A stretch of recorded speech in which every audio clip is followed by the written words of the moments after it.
Innal hamdalillah nahmaduhu wa nasta'inuhu wa nastaghfiruh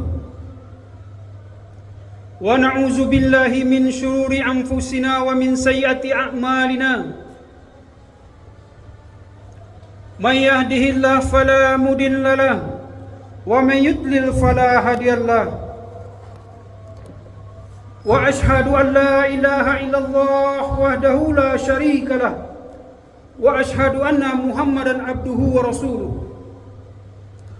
Allahumma salli wa sallim wa barik ala Muhammadin wa ala alihi wa sahbihi ajma'in.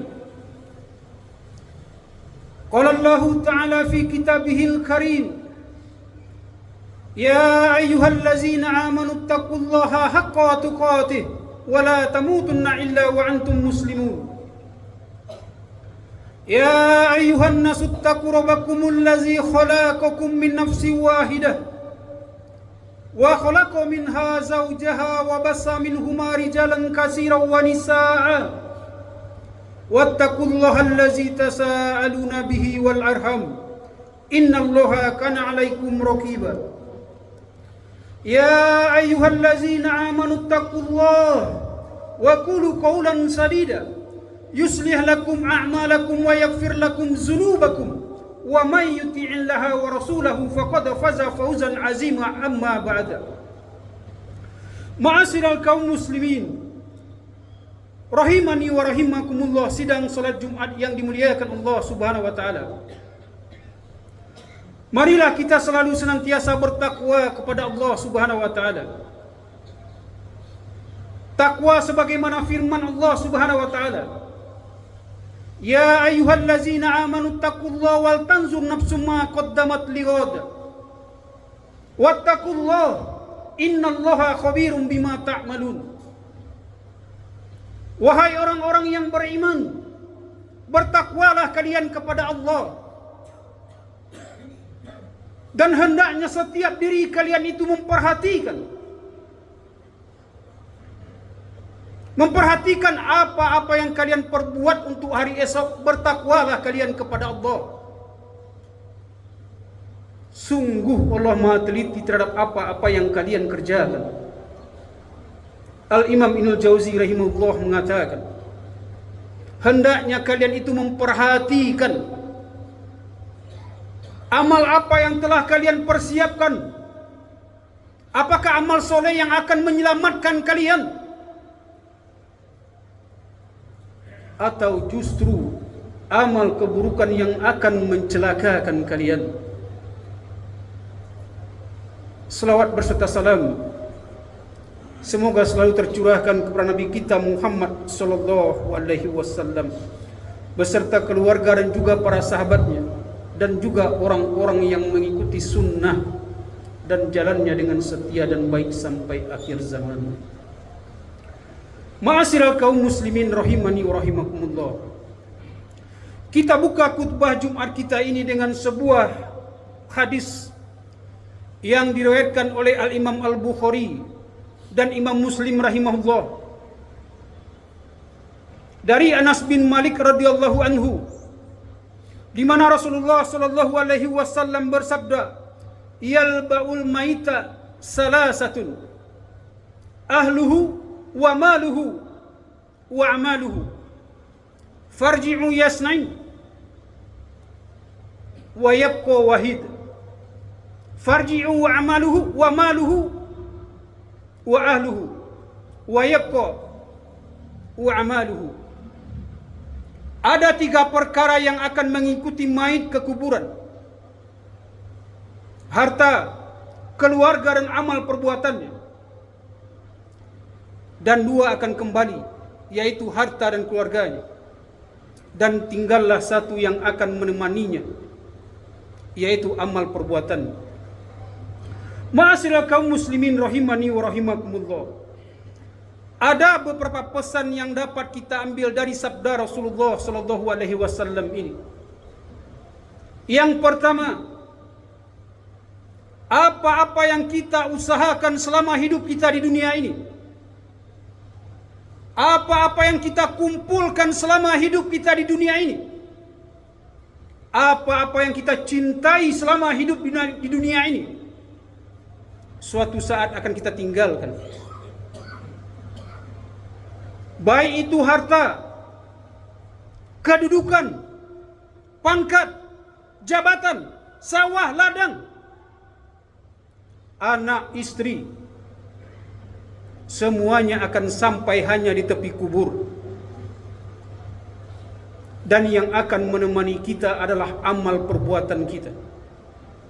Apakah itu amal kebaikan atau justru amal keburukan yang akan menemani kita? Sebagaimana hadis yang dikeluarkan oleh Imam Ahmad dari Bara' bin Azib radhiyallahu anhu, di mana diceritakan ketika mayitnya orang-orang yang beriman itu dimasukkan ke dalam kubur, maka akan ditanya oleh malaikat kubur. Dan Allah Subhanahu wa taala akan meneguhkan ucapannya, yusabbitullahu allazina amanu bil qawli sabitil fil hayatid dunya wa fil akhirah. Dan Allah akan meneguhkan iman orang-orang yang beriman dengan ucapan yang teguh ketika di dunia maupun kelak di akhirat. Dan ketika mayitnya orang yang beriman ini mampu menjawab pertanyaan malaikat kubur ini, maka disitulah dimulai kenikmatan-kenikmatan kubur. Allah akan lapangkan kuburnya. Allah akan hamparkan permadani dari surga. Allah pakaikan pakaian dari surga. Allah bukakan pintu surga menuju kuburannya. Dan dia akan ditemani oleh amal kebaikan yang akan selalu menghibur. Sedangkan orang-orang yang fajir, para pendurhaka, ketika mayitnya, ketika jasadnya dimasukkan ke dalam kubur, maka akan ditanya oleh malaikat kubur. Dan ketika dia tak mampu untuk menjawab pertanyaan malaikat kubur ini, maka disitulah dimulai azab kubur. Allah akan sempitkan kuburnya. Dan akan Allah azab sesuai dengan amal perbuatan yang pernah dilakukan ketika hidupnya di dunia ini. Maka dia akan ditemani oleh amal keburukan yang bentuk seorang laki-laki yang berwajah buruk dan berbau busuk. Ma'asyiral kaum muslimin rahimani wa rahimakumullah. Dan pesan yang kedua yang dapat kita ambil dari sabda Rasulullah sallallahu alaihi wasallam ini adalah, jadikanlah amal soleh itu menjadi prioritas dalam kehidupan kita. Karena tidak ada seorang pun yang tahu kapan kematian itu akan menjemputnya. Wa ma tadri nafsum ma za ta'sibu ghada wa ma tadri nafsum bi ayyi ardi samut innallaha alimun khabir. Tidak ada seorang pun yang tahu dengan pasti apa yang akan dilakukan esok hari, apa yang akan terjadi pada dirinya esok hari. Di bumi mana dia akan meninggal dan bagaimana cara meninggal. Dan kelak pada hari kiamat, semua amal perbuatan kita itu akan ditimbang oleh Allah Subhanahu wa taala. Faman saqulat mawazinuhu faulaika humul muflihun. Dan barang siapa yang berat timbangan kebaikannya, maka dialah orang-orang yang beruntung. Lalu siapakah orang-orang yang beruntung ini? Allah Subhanahu wa taala mengatakan, innal ladzina amanu wa amilus solihati lahum jannatun tajri min tahtihal anhar zalikal fawzul kabir. Yaitu orang-orang yang mengerjakan kemajikan, amal-amal yang soleh,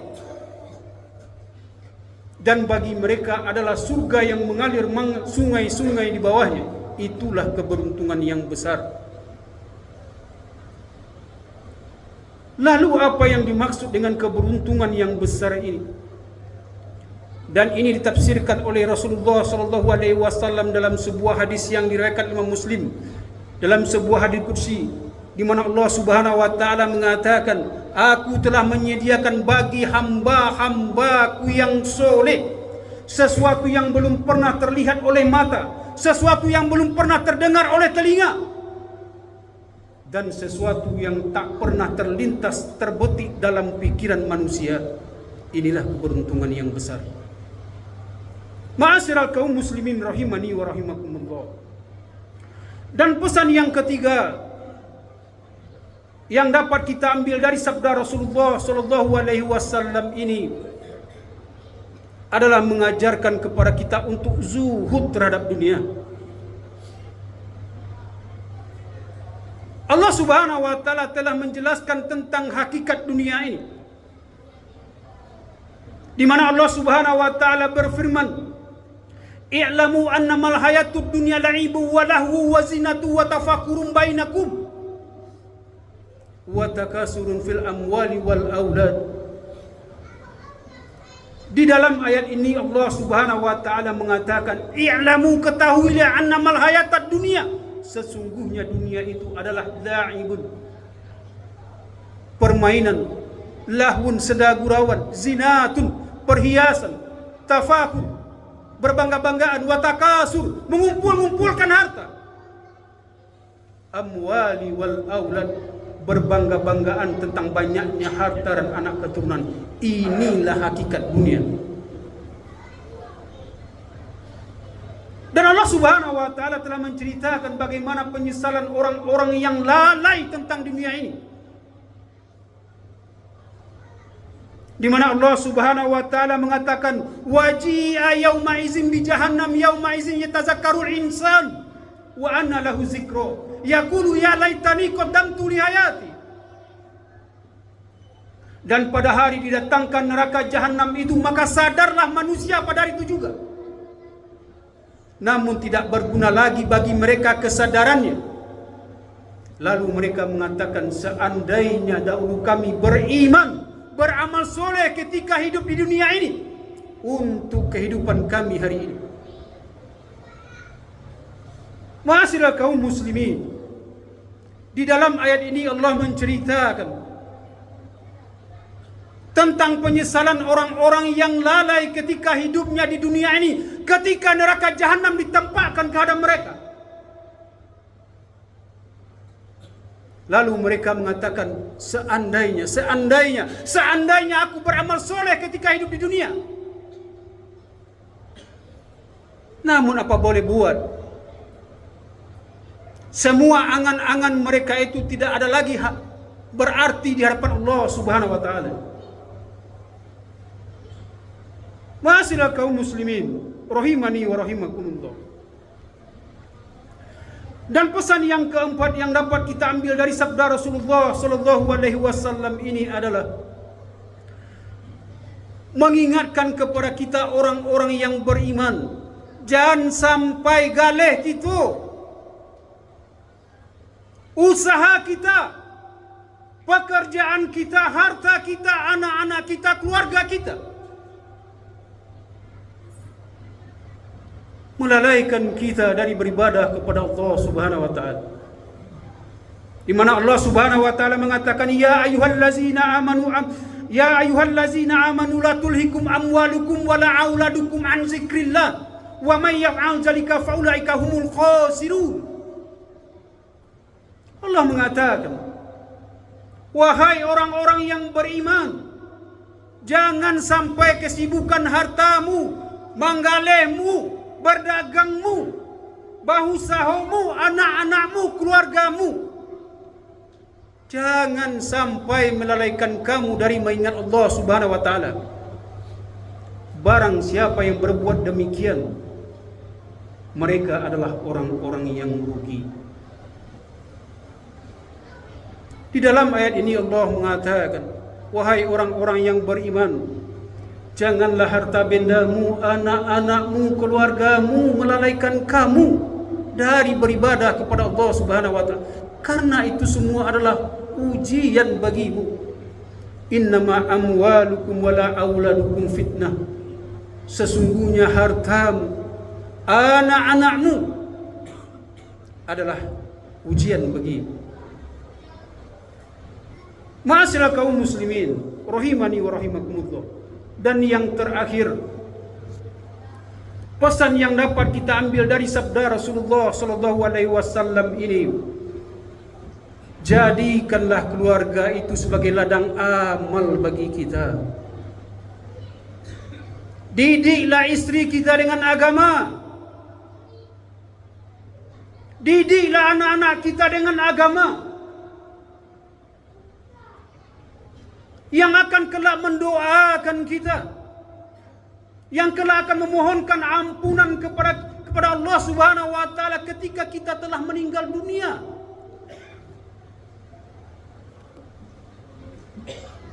Dan anak-anak yang soleh ini merupakan harta yang sangat berharga. Harta yang sangat berharga. Satu di antara amal soleh yang tidak akan terputus ketika seseorang itu meninggal dunia, di mana Rasulullah sallallahu alaihi wasallam mengatakan, innar rajula la turfa'u darajatuhu fil jannah. Sesungguhnya seseorang itu akan ditinggikan derajatnya di surga. Lalu dia mengatakan, anna lihaza, bagaimana aku bisa mendapatkan semua ini padahal aku tidak beramal? Lalu dikatakan kepadanya, ini adalah asbab istighfar, permohonan ampun anak-anakmu kepada Allah Subhanahu wa taala. Berkat doa anak-anakmu kepada Allah Subhanahu wa taala. Ma'asyiral kaum muslimin rahimani wa rahimakumullah. Inilah pesan yang terkandung dalam hadis yang mulia dari Rasulullah sallallahu alaihi wasallam. Semoga bisa kita mengambil manfaat darinya. Fa'tabiru ya ulil absar la'allakum tuflihun.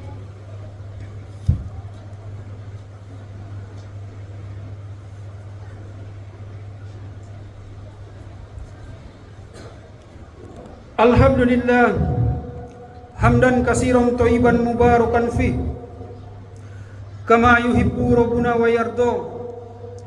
Wa ashhadu an la ilaha illallah wahdahu la syarikalah wa ashhadu anna Muhammadan abduhu wa rasuluh. Allahumma salli wa sallim wa barik ala Muhammadin wa ala alihi wa sahbihi ajma'in. Inna Allaha wa malaikatahu yusalluna 'alan nabi ya ayyuhallazina amanu sallu 'alaihi wa sallimu taslima. Allahumma shalli 'ala Muhammad wa 'ala ali Muhammad kama shallaita 'ala Ibrahim wa 'ala ali Ibrahim innaka Hamidum Majid. Wa barik 'ala Muhammad wa 'ala ali Muhammad kama barakta 'ala Ibrahim